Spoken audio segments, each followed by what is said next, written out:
Hello everyone, welcome to my channel. This is محمد سيف.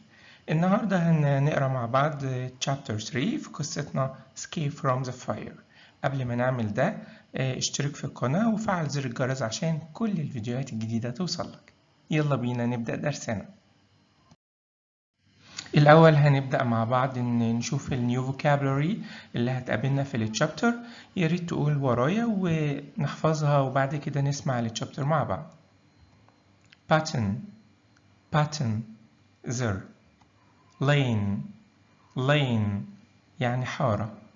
lane suddenly فجأة. suddenly hold يمسك.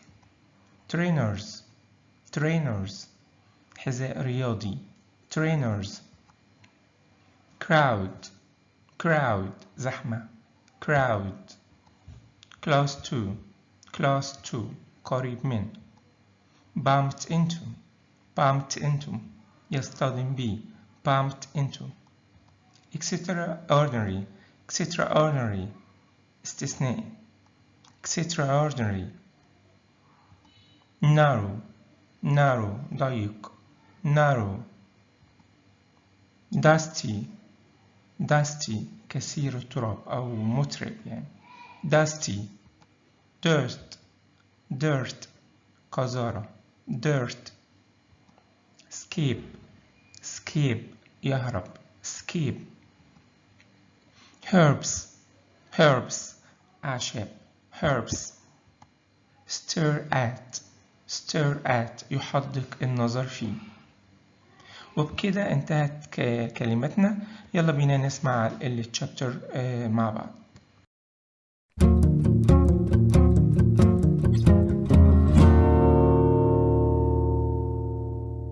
Chapter 3. The Adventure Begins. Robert took the time travel phone and put in the date and place. 1st of September, 1666, London. Then the password. Adventure. He pressed the green button.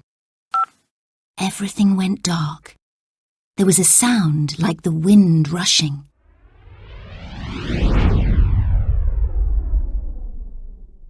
Then, Robert was no longer in Grandad's study. He was standing in Thames Street, London, in 1666. The houses looked very different. The people wore different clothes. On the right was a dark lane going to the River Thames. Robert could see a bridge with houses and shops on it. Crowds of people were walking over it. Other people were in carts or on horses. On the left was another lane where tall houses leaned close to one another. The lane was too narrow for carts. The air was hot and dusty. The street was full of dirt and rubbish. Clouds of dust rose from the wheels of the carts, and there was a strong smell in the air. Suddenly, a cart came towards Robert.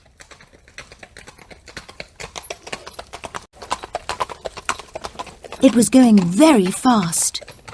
Robert jumped out of its way just in time. He bumped into a man who was selling water. The man was angry and shouted at him. Then Robert heard a woman call, "Hey, you boy!" Robert turned and saw a rich lady wearing a beautiful dress. She leaned out of the window of her chair and looked at Robert. She held a bag of sweet-smelling herbs.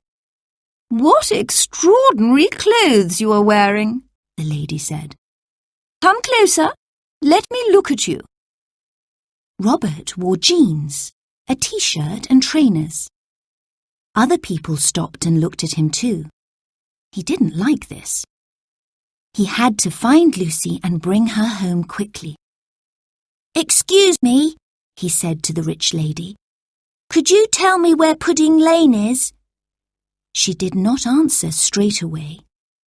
She said, "How strange you look. You are so clean. It's most extraordinary. Where do you come from, boy?" I come from London. And why are you wearing these strange clothes? I'm looking for my cousin Lucy. Can you tell me where Pudding Lane is? It's just over there, said the lady. She pointed with her fan. Thank you, said Robert. He ran quickly to escape from all the people who were staring at him. He ran down Thames Street and into Pudding Lane. It was dark and narrow. He could not see Lucy anywhere. He shouted her name. He walked up the lane and stopped outside a baker's shop. This must be where the Great Fire began, Robert said to himself. A man came out of the shop.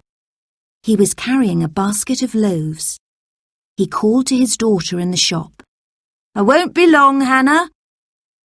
Robert watched the baker walk down the lane. خلصت chapter 3. يا ريت تعمل شير للفيديو وتشترك في القناة وتفعل زر الجرس وتابع القناة علشان تشوف الفيديو بتاع الأسئلة وشرح chapter 3. See you.